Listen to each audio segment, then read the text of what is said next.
अगर मैं अपने बिहेवियर्स को बदलना चाहता हूं, मैं अपने रिएक्शंस को बदलना चाहता हूं, मैं अपनी जिंदगी को बदलना चाहता हूं, मुझे अपने सबकॉन्शियस को रीप्रोग्राम करना पड़ेगा। मैं अपने क्लाइंट के साथ अपनी इंटरैक्शन बदलना चाहता हूं, मैं अपने कम्युनिकेशन को बेहतर करना चाहता हूं, मैं नहीं बेहतर कर पा रहा। क्यों? मेरी प्रोग्रामिंग में कुछ नेगेटिव एटीट्यूड सेव है, कुछ नेगेटिव एक्सपीरियंसेस सेव है। प्रोग्राम करने का पहला step, know the area where you struggle. लिखिएगा please. First step to reprogramme your mind, know the area where you struggle. A lot of people had some issues in their past and वो उससे programme करके बैठ जाते हैं और उनकी programming का हिस्सा बन जाता है। कितने लोगों को ऊंचाई से डर लगता है, कितने लोगों को आंख से डर लगता है, कितने को पानी से लगता है, किसी को अंधेरे से लगता है। ये सब क्या है? ये वो सारे फेयर है जो हमारी प्रोग्रामिंग में सेव है। कुछ लोगों को पब्लिक स्पीकिंग से डर लगता है, या कुछ लोगों को क्लाइंट इंटरेक्शन से घबराहट होती है। नया क्लाइंट आ जाए घबराहट होती है, होती है। बस सुनना यार भाई, गौर से सुनना है यहाँ पे प्लीज। थोड़ी तवज्जो चाहिए। 2 रीजंस हैं घबराहट क्यों होती है, 2 रीजंस हैं डर क्यों लगता है। पहली वजह, ब्रूस लिप्टन कहते हैं, शुरू के जो 7 साल थे वो प्रोग्रामिंग पीरियड होता है। अगर आपके घर में कोई छोटा बच्चा है, आप उसे जो सिखा देंगे ठक करके प्रोग्राम हो जाएगा। और 7 साल के बाद कोई चीज़ बार बार हो रही है तो वो प्रोग्राम हो जाती है। ब्रूस लिप्टन कह रहे हैं अगर कोई बंदा कम्युनिकेशन से घबराता है, कम्युनिकेशन में एंजाइटी है, या वो लोगों को फेस नहीं कर पाता, या तो लोगों को फेस करने में, इंटरैक्ट करने में कोई हादसा हुआ है, कोई मसला हुआ है, कोई जिल्लत हुई है, कोई परेशानी हुई है, टीचर ने कुछ बोल दिया, फला ने कुछ बोल दिया, क्लाइंट ने कुछ बोल दिया, या तो ये मसला हुआ है, या तो ये इसकी प्रोग्रामिंग में है ही नहीं, या तो उसने कभी पढ़ा ही नहीं। एक बंदे ने कभी क्लाइंट इंटरैक्शन को लर्न ही नहीं किया, क्लाइंट साइकोलॉजी को लर्न ही नहीं किया, यानी इन शॉर्ट ह्यूमन साइकोलॉजी को कभी पढ़ा ही नहीं है। You want your client to be satisfied. आप चाहते हैं कि आप क्लाइंट को जब छोड़े तो आप क्या हो और क्लाइंट में क्या हो। ये सारा गेम डिपेंड करता है आपकी अप्रोच पर, ये सारा गेम डिपेंड करता है आपकी बॉडी लैंग्वेज से। हजरत अली कहते हैं हर जिंदगी का अख्ताम है, कुछ का अफसोस पर है, कुछ का खुशी पर है। क्लाइंट इंटरैक्शन अप्रोच कैसा, ये बात बहुत मैटर करती है। मेरा क्लाइंट के साथ फर्स्ट अप्रोच कैसा है, मेरा अप्रोच में डर है, अप्रोच में घबराहट है। बहुत से लोग मैं ट्रेनिंग देने आया ना, मैंने कभी एग हेड्स को या रीट्रैक को पहले कभी ट्रेनिंग नहीं कराई। यूजुअली लोगों का अप्रोच यही होगा। और एमी कडी कहती है जब आपने किसी के साथ काम नहीं किया होता तो आपका अप्रोच होता है ड्रेड, खौफ, डर, पता नहीं यार बहुत बड़े, कैसे होगा, क्या होगा, क्या करूंगा। जब अप्रोच ड्रेड होता है तो क्या होता है? एग्जीक्यूशन में एंजाइटी होगी। मतलब आप घबरा रहे होंगे, बार बार क्या बोलना है, नहीं बोलना समझ नहीं आ रहा होगा, कभी यूं देख रहा हूं, कभी वहां देख रहा हूं, कभी यूं, आई कॉन्टैक्ट नहीं कर पा रहे होंगे, क्योंकि एग्जीक्यूशन में एंजाइटी क्यों है? बिकॉज अप्रोच में खौफ है। जब आपकी अप्रोच में खौफ होगा, यानी आप घबरा रहे हैं, यार पता नहीं मैं सही बोल रहा हूं या नहीं बोल रहा, पता नहीं मैं सही लग रहा हूं नहीं लग रहा, मेरा अप्रोच ऐसा है, चाहे पता नहीं मैं सही कपड़े पहन के नहीं आया हूं। आप जो भी पहन के आए, आप जैसे भी आए, अप्रोच में अगर ड्रेड है तो एग्जीक्यूशन में क्या होगी? एंजाइटी होगी। You leave with regret. हजरत अली कहते हैं हर जिंदगी का अख्ताम है, कुछ का अफसोस पर है, कुछ का खुशी पर है। मुझे एक बात समझ आई, इस जुमले को समझने के लिए मुझे मॉडल से समझा मैंने। जो लोग अपनी जिंदगी में कम्युनिकेट करते वक्त ड्रेड से अप्रोच कर रहे होते हैं, यानी मैं बहुत घबरा रहा हूं क्योंकि मुझे नहीं पता क्या बोलना है, मुझे नहीं पता कैसे बात करनी है, जो लोग ड्रेड से अप्रोच कर रहे होते हैं उनकी एग्जीक्यूशन में क्या होती है? एंजाइटी। और जिनकी एग्जीक्यूशन में एंजाइटी होती है वो लीव विथ रिग्रेट, यानी वो रिग्रेट के साथ उस चीज को लीव कर रहे होते हैं। करना क्या चाहिए फिर sir? What's the idea, what's the solution? Let's talk about solution. Approach with composer. Composer कहते हैं इत्मीनान। आप कहीं पहले पहुंच जाते हैं, क्यों? ताकि आप जगह को ऑब्जर्व कर सके, और आप ऑब्जर्व इसलिए करते हैं ताकि आपको क्या हो जाए? इत्मीनान हो जाए। आप किसी क्लाइंट से मीटिंग करने जा रहे हैं, थोड़ा पहले पहुंच जाए। आप क्लाइंट से मीटिंग करने जा रहे हैं, उसका वेबसाइट देखते हैं, उसके बारे में पढ़ते हैं, उसके बारे में अपने आप को प्रिपेयर करते हैं, ताकि आपको क्या मिले? थोड़ा सा इत्मीनान मिले कि मुझे कुछ पता है, अगर ये मुझसे कुछ पूछ लेगा तो मैं बता सकता हूं। But coming back, that's one way. दूसरा वे एमी कडी ने क्या बताया था? फेक करो जैसे हम पहले मिल चुके हैं। मुझे लगता है कि हम सब पहले मिल चुके हैं, मुझे लगता है कि मैं आप सबको पहले पढ़ा चुका हूं, मुझे लगता है कि मैं यहाँ पहले आ चुका हूं। ये मैं फेक कर रहा हूं और मैं आपको बता रहा हूं कि मैं फेक कर रहा हूं। और मैं फेक इसलिए कर रहा हूं बिकॉज मेरे पास कोई चॉइस नहीं है। अगर मैं ड्रेड रहूंगा, अगर मैं घबराऊंगा आपके सामने, तो मैं अगले 3-4 घंटे मुझे जो ट्रेनिंग करानी मैं करा नहीं सकता। सेकंड स्टेप, एग्जीक्यूट विथ इन। आपका अप्रोच कॉन्फिडेंस के साथ होगा ना, जब आपके कामों की अप्रोच कॉन्फिडेंस होगी तो आप एग्जीक्यूट कैसे करेंगे? ये आप लाइफ रिलेशनशिप में अप्लाई कर सकते हैं। तो अगर मैं अप्रोच विद कंपोजर नहीं करूंगा तो मैं कॉन्फिडेंस के साथ एग्जीक्यूट नहीं कर पाऊंगा। Last thing, you want your client to be satisfied. आप चाहते हैं कि आप क्लाइंट को जब छोड़े तो आप क्या हो और क्लाइंट भी क्या हो। ये सारा गेम डिपेंड करता है आपकी अप्रोच पर, ये सारा गेम डिपेंड करता है आपकी बॉडी लैंग्वेज से, ये सारा गेम डिपेंड करता है कि आपने स्टार्ट कैसा किया। सारा नहीं बट बहुत सारा, 100% नहीं बट 55%। ये बात बहुत मैटर करती है कि आपकी बॉडी लैंग्वेज कैसी है।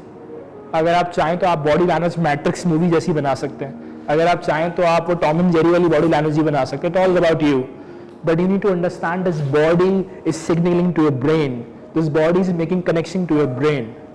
मैं एक बहुत कमाल जुमला जो मुझे शेयर करना है, हजरत अली कहते हैं वो इंसान दूसरों की कीमत नहीं जान सकता जो अपनी कीमत ना जाने। कम्युनिकेशन में सबसे अहम चीज वो है, वो बात सुन लेना जो कहीं नहीं, असल में ये communication. First thing, the number one is being true to yourself and having self awareness. पहला पॉइंट, अगर आप चाहते हैं आप जिंदगी में खुश रहें और अगर आप खुश रहेंगे तो आप खुशी बांटेंगे। मिसाल के तौर पर मैं चाहता हूं मैं अपनी ऑर्गेनाइजेशन में एनर्जी पास ऑन करूं। हैप्पीनेस एक एनर्जी है, एक पॉजिटिव एनर्जी, और अगर मैं चाहता हूं मैं एनर्जी को पास ऑन करूं, ये बहुत जरूरी है कि मैं अपने आप को जानूं, मैं अपनी अवेयरनेस रखूं। जॉन एलिया का शेर है या जुमला है, वो कहते हैं तुम मुझे ढूंढो मैं तुम्हें ढूंढूं, कोई हम में से रह गया है कहीं। There is a guy name Jiddu Krishnamurti. Jiddu Krishnamurti कहते हैं जो इंसान जिंदगी में कभी अकेले नहीं चला तो उसने अपने आप को जाना नहीं। मैं समझ पा रहा हूं आज के दौर में एक सबसे बड़ा मसला है, सबसे बड़ी परेशानी है कि लोग जॉब्स पर हैं, काम कर रहे हैं, बट वो बहुत परेशान है बिकॉज वो अपने आप से अवेयर नहीं है। अच्छा, अपने आप से अवेयरनेस से क्या मुराद है? मैं खुश कब होता हूँ, मैं सैड कब होता हूँ, क्या चीज़ मुझे परेशान करती है, क्या चीज़ मुझे परेशान नहीं करती। अगर मुझे पता लग जाए ना कि टायर में पंचर कहाँ है तो मैं वहां पर क्या करता हूँ, पंचर लगवा लेता हूँ, रेस। लेकिन किसी को समझ नहीं आ रहा कि पंचर है कहाँ मेरी जात में। कहीं तो है पंचर, माइंड में हो सकता है, माइंड में भी फला जगह हो सकता है, या मेरे इमोशंस में कहीं पंचर लगा हुआ है, कहीं तो है पंचर। अगर मुझे उस पंचर का नहीं पता ना तो मेरी जिंदगी उस टायर की तरह है जो चल तो रही है लेकिन वो मजा नहीं आ रहा। अगर आप पंचर गाड़ी को चलाएंगे तो आपको कहेंगे आप मजबूरी चला तो लेकिन मजा नहीं आ रहा। तो सिमिलरली बहुत से लोगों की जिंदगियां चल रही हैं, वो खुश नहीं है क्योंकि वो अपने आप से आगाह नहीं है। मैं यहाँ से इसका आंसर देता चलूँ, सर क्या करें, अपने आप को कैसे जाने। अपने आप को जानना है ना तो इट्स सेल्फ इज जर्नी। आसान काम क्या कर सकते हो, रोज अपने आप से बात करना शुरू करो। जैसे कि अब मैं आपसे दोस्ती करना चाहता हूँ, आप मेरे ऑफिस में आए ना, नए एम्प्लॉयज़ है, मैंने रिसेंटली एगेट्स को ज्वाइन किया है एज अ डिजिटल हेड और समथिंग। अब मैं आपसे दोस्ती करना चाहता हूँ तो मैं क्या करूँगा। आप किसी से दोस्ती करते हैं तो होता क्या है, होता ये कि मैं पहले दिन बात करता हूँ, अस्सलाम वालेकुम, कैसी हैं आप, खैरियत से हैं, और आप कहाँ रहती हैं।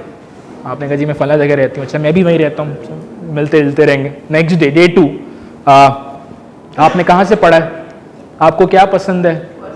डे 3, आपकी स्ट्रेंथ्स क्या है, क्या चीज़ आपको अच्छी लगती है और आप किस काम में बहुत अच्छी हैं ताकि मैं आपसे काम भी ले सकूं। सही है, तो मैं आपकी स्ट्रेंथ्स नहीं जानूंगा आपसे काम कैसे लूंगा। दुनिया में हम किस लिए मिलते हैं, इज रेस, काम के लिए मिलते हैं भाई। वो ज़माना तो बिल्कुल ही चला गया ना, काम के लिए मिलता है। डे 5, क्या मैं आपके कहीं काम आ सकता हूँ, मैं भी फला काम करता हूँ, मैं भी यही ज़िंदगी गुजार रहा हूँ, मेरे पास एक एजेंसी, मैं आपके काम आ सकता हूँ। Day 7, the relation gets more deeper. सही है, मतलब अब हम बहुत अच्छे दोस्त बन गए हैं, साथ में हंसते हैं, खेलते हैं। अब जो मैं बात नहीं भी कहूँगा वो आप क्या होगा। पीटर ड्रकर कहता है the most important thing in communication is to hear what isn't being said. Communication में सबसे अहम चीज वो है, वो बात सुन लेना जो कहीं नहीं, असल में ये कम्युनिकेशन है। यानी मैं एक बात समझ पाया, असल कम्युनिकेशन स्किल क्या, it's more about relationship building, it's more about connecting with your client, it's more about connecting with your people, it's more about connecting with your employees, कि आप अपने एम्प्लॉयज़ की नीड्स को बगैर बोले समझ सकें। यानी आप अपने बॉस की नीड्स को, अपने मैनेजर की नीड्स को बगैर बोले समझ सकें। ये कैसे होगा, जब आपका उसके साथ एक सर्टेन रिलेशनशिप हो। That's why social skills are important in organisation. Organisation में क्यों कहा जाता है भाई पिकनिक पे जाओ, लंच में बैठो, साथ बैठो, काम करो, मिलो जुलो, थोड़ा हल्ला गुल्ला करो, क्योंकि सोशल स्किल्स बहुत ज़रूरी हैं जिससे हम एक दूसरे के साथ एक कनेक्शन बिल्ड करते हैं। सिमिलरली मैं वापसी आता हूँ, मैं नंबर 1 थिंग जो आप कर सकते हैं अपने आप को जानने के लिए, धंधा पानी कहता है build a relationship with your own self. अगर मैं अपने आप को जानना चाहता हूं, मेरे अपने साथ एक क्या होना चाहिए, एक अब हसन मुझे किसी से बात नहीं करनी, मैंने रोज रात को छत पे जाना है, अपने टेरेस पे जाना है, अपनी बालकनी में जाना है, अकेले बैठना है और अपने आप से बात करनी, समत कैसे हो, ठीक हो, रोज 5 मिनट गुजारने। अगले दिन मैं बात करूंगा, समत क्या मसला क्या है, उदास क्यों रहते हो, खुश कब होते हो। अगले दिन बात करूंगा तुम्हारी स्ट्रेंथ्स क्या है, वीकनेसेस क्या है। जब मैं अपने आप से रोज 5-5 मिनट बात करता रहूं तो क्या मेरी सेल्फ अवेयरनेस बढ़ेगी। मैं प्रैक्टिकल स्टेप देने की कोशिश कर रहा हूँ, सही कि आप एटलीस्ट ये ना कंफ्यूज रहें कि अगर आप एक बंदा सेल्फ अवेयरनेस के बारे में बोल के चला गया और उसने ये नहीं बताया कि करना क्या। इसकी बहुत आसान मिसाल है, जिस तरह मैं रोज़ फेसबुक यूज़ करता हूँ, जिस तरह मैं रोज़ मुझे रिमाइंडर लगाया हुआ है कि मुझे आज ईमेल्स चेक करनी है, इसी तरह आपने रोज़ एक रिमाइंडर लगाने के रोज़ मुझे अपने आप से बात करनी है। मेरा रिलेशन मेरे साथ कैसा है ये बहुत इंपॉर्टेंट है, यार मेरा रिलेशन दूसरों के साथ कैसा है ये ज़्यादा इंपॉर्टेंट है। फर्स्ट वन, मेरा रिलेशन अगर मेरे साथ अच्छा होगा तो ही मैं दूसरे के साथ रिलेशन अच्छा कर सकता हूँ। हज़रत अली कहते हैं वो इंसान दूसरों की कीमत नहीं जान सकता जो अपनी कीमत ना जाने। मेरी नज़र में मेरी कोई कदर कीमत ही नहीं है तो मैं आपकी इज्जत क्या करूँगा या आपकी कदर कीमत को कैसे पहचानूंगा।